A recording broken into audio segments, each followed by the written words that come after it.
வணக்கம் சார். நடிகர் விஜய் இப்போ அரசியல் கட்சி ஆரம்பிச்சிருக்காரு. அதுக்கான அபிஷியல் அறிவிப்பும் வந்திருக்கு, தமிழக வெற்றி கழகம் அப்படிங்கிறது. இது பத்தின உங்களோட கருத்து என்ன சார்? அரசியல் கட்சி ஆரம்பிக்கிறதுக்கு உண்டான விண்ணப்பம் தான் கொடுத்திருக்காரு. விண்ணப்பம் இப்பதான் விண்ணப்பம் கொடுத்திருக்காரு. கொடுத்துட்டு ஒரு அறிக்கை மட்டும் கொடுத்திருக்காரு. எனக்கு அவரு அரசியல் கட்சி ஆரம்பித்ததற்கு முதலில் வாழ்த்துக்கள். ஆனா அவருடைய கட்சி பெயர்லயே ஒரு சின்ன முரண் தெரியுது எனக்கு. ஏன்னா தமிழ்நாடை பொறுத்த வரைக்கும் தமிழ்நாடு தமிழ்நாடு அப்படின்ட்டு தான் எல்லாருமே குறிப்பிட்டு இருக்காங்க. இந்த சூழல்ல இவரோட கட்சியில தமிழகம் அப்படின்றது இவரு மென்ஷன் பண்ணியிருக்காரு கட்சி பெயர்ல.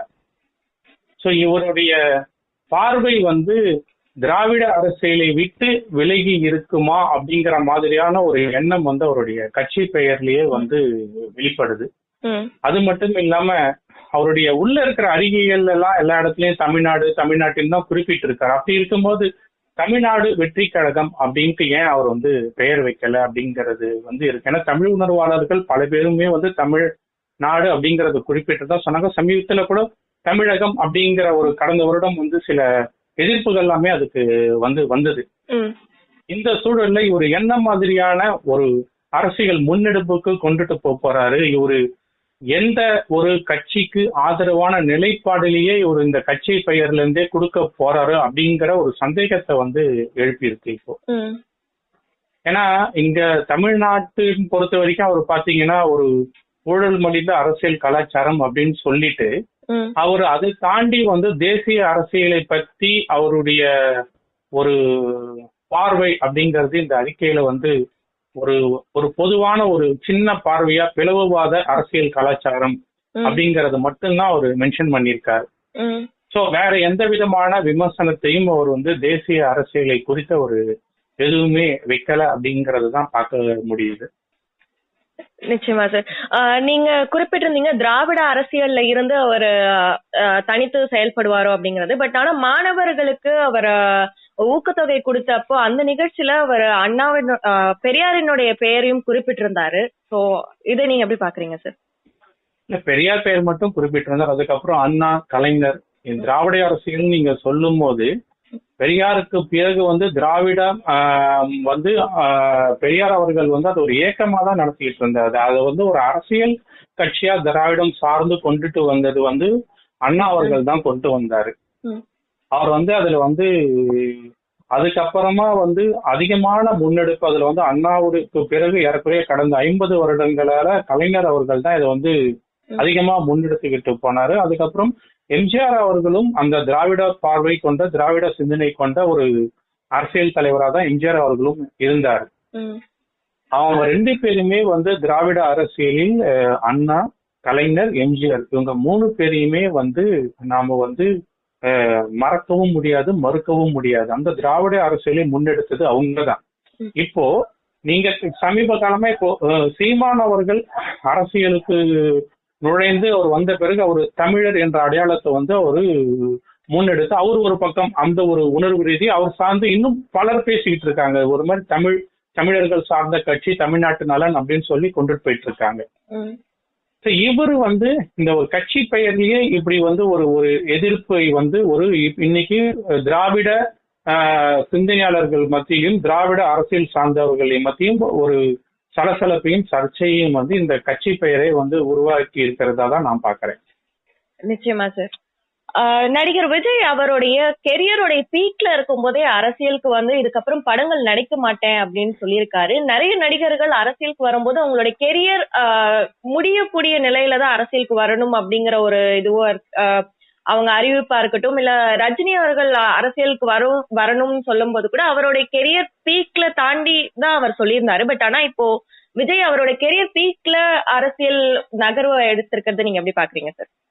இல்ல, அது முதல்ல ஒரு ஆச்சரியமான விஷயமா தான் இருக்கு என்னை பொறுத்த வரைக்கும். ஏன்னா இப்போ ரஜினிகாந்த் அவர்கள் அரசியலுக்கு வருவார் அப்படின்ட்டு 1996 காலகட்டங்கள்ல இருந்தே கடைசியா கடந்த சட்டமன்ற தேர்தல் இல்ல என்னுடைய உடல்நிலை கருதி நான் அரசியலுக்கு வரலன்னு சொல்லி அவர் அரசியலில் இருந்து முழுமையா விடுபட்டு அவர் போயிட்டாரு. அவர் கமலஹாசன் மட்டும்தான் பீக்ல இருக்க ஒரு ஒரு உச்ச நட்சத்திரமா கமலஹாசன் மட்டும்தான் கடந்த சட்டமன்ற தேர்தல் அவரால் பெரிய அளவுல அவருடைய வெற்றி பெற முடியவில்லை, அவராலையும் வெற்றி பெற முடியவில்லை.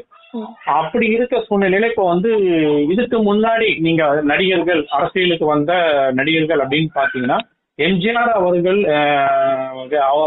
அவருக்கு கிடைத்த வெற்றி, அவருக்கு புரிந்த அரசியல் விஷயங்கள், அவருக்கு கிடைத்த வரவேற்பு, அதுக்கப்புறமா இங்க ஒரு சீனியர் நடிகர்களுக்கு எல்லாம் பெரிய அளவுல வரலன்னு தான் சொன்னோம். விஜயகாந்த் அவருடைய அரசியல் நுழைவு வந்து ஒரு ஒரு குறுகிய காலத்திலேயே அவர் வந்து ஒரு வெற்றி பெற்று ஒரு எதிர்கட்சி தலைவராகவும் அமரக்கூடிய அளவுக்கு வந்து விஜயகாந்த் அவர்களுக்கு வந்து ஒரு வரவேற்பு இருந்தது. ஆனா அதுவும் ஒரு குறுகிய காலமா தான் இருந்தது. அதுக்கப்புறம் அந்த தேர்தலில் அவரால் வந்து அவருக்கு கிடைத்த அந்த ஒரு மாபெரும் வெற்றி, ஒரு வரவேற்பு வந்து அவருக்கு இல்லை. அதுக்கப்புறமா அவருடைய அரசியல் பயணமே வந்து இறங்குமுகமா தான் போயிடுச்சு விஜயகாந்துக்கு. அதுக்கப்புறம் நீங்க சரத்குமார், டி ராஜேந்தர், பாக்கியராஜ், இப்படி பல பேர் வந்து நம்ம அரசியலுக்கு வந்தவங்க உதாரணமா சொல்லிட்டு போலாம். இப்ப கூட நம்ம விஜய் என்ன சொல்லியிருக்காரு அவருடைய அந்த அறிக்கையில பாத்தீங்கன்னா 2026 தான் நான் வந்து முழுமையா ஈடுபட போறேன் அப்படிங்கிற மாதிரி சொல்லியிருக்காரு. இந்த 2 வருட காலகட்டம் வந்து ஒரு அரசியல் பயிற்சிக்கு உண்டான காலகட்டமா அவருடைய ரசிகர்களை தயார்படுத்துறதுக்கு அவர் வந்து இந்த 2 வருடத்தை பயன்படுத்தியிருக்காரு. இருந்தா கூட இந்த அறிவிப்பு இந்த சமயத்தில் வெளிவிட வேண்டிய அவசியம் என்ன அப்படிங்கிற ஒரு கேள்வியை தான் எழுப்புது.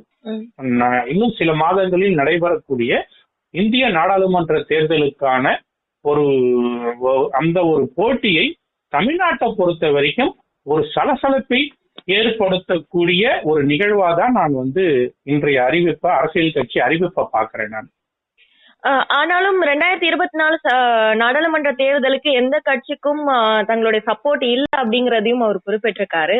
அப்படி இருக்கும்போது இது எப்படி சார் அந்த எலெக்ஷனை நோக்கின ஒரு சலசலப்பை ஏற்படுத்தும் நினைக்கிறேன்? இல்லைங்க, இப்போ 2024 நாங்க யாருக்குமே ஆதரவு இல்லை சொல்றேன்னா அந்த 24க்கு அப்புறமே அரசியல் கட்சி அறிவிப்பை பண்ணிக்க வேண்டியது தானே அவரு. ஏன் அதை வந்து இன்னொரு 6 மாசம் கழிச்சு பண்ண வேண்டியது தானே? இதை இப்ப நாங்க எதுவும் பண்ண போறது இல்லைன்னு சொன்னா ஏன் இன்னைக்கு நான் பண்ணணும்?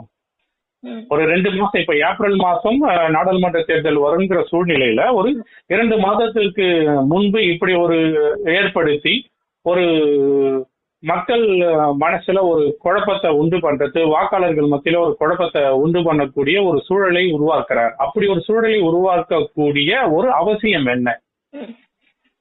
ஒரு இல்லை, இதுக்கு பின்னணியில யார் இருக்காங்க அப்படிங்கிற கேள்விதான் வந்து எழுது. இப்போ நான் 2024 நாடாளுமன்ற தேர்தல கேட்டா நான் 2 மாசம் தான் இருக்கேன்னா ரைட், இன்னைக்கு நாங்க விண்ணப்பம் செஞ்சதுக்கே எமது கட்சி பதவியிற்காக விண்ணப்பம் செய்யப்பட்டுள்ளது, கால அவகாசத்தை கணக்கில் கொண்டு இன்னைக்கு பண்ணிருக்காங்க. விண்ணப்பிக்கிற அன்னைக்கே இப்படி ஒரு அறிக்கையை நீங்க கொடுக்க வேண்டிய வந்து விண்ணப்பிச்சு உங்களுக்கு அதுக்கு உண்டான அனுமதி கிடைத்த பிறகு ஒரு 2 மாசம் கழிச்சு தேர்தல் முடிவுகள்லாம் வந்த பிறகு அதுக்கப்புறம் பண்ண வேண்டியது தானே, பொறுமையா பண்ண வேண்டியது தானே. நீங்க 2024 தான் நீங்க 26 தான் நீங்க வரப்போறீங்கன்னா இப்பவே இந்த அறிவிப்பு எதுக்கு நாடாளுமன்ற தேர்தலுக்கு முன்னாடி வந்து ஒரு நடுநிலை வாக்காளர்கள் மத்தியிலையும் இல்ல ஒரு தேவையான ஒரு குழப்பத்தை இது உண்டு பண்ணக்கூடிய லெவலுக்கு இன்னைக்கு வேணா பாருங்க.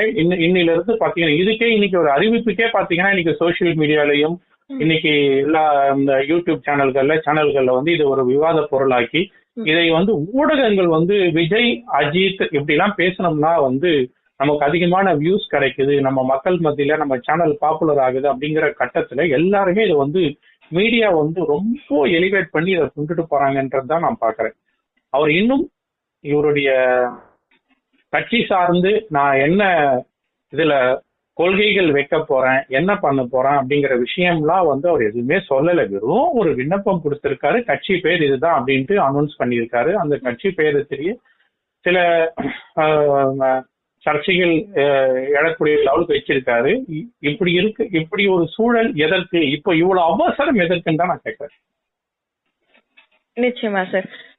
இணைப்புல வந்து உங்களுடைய கருத்துக்களை பதிவு செஞ்சதுக்கு நன்றி சார். நன்றி.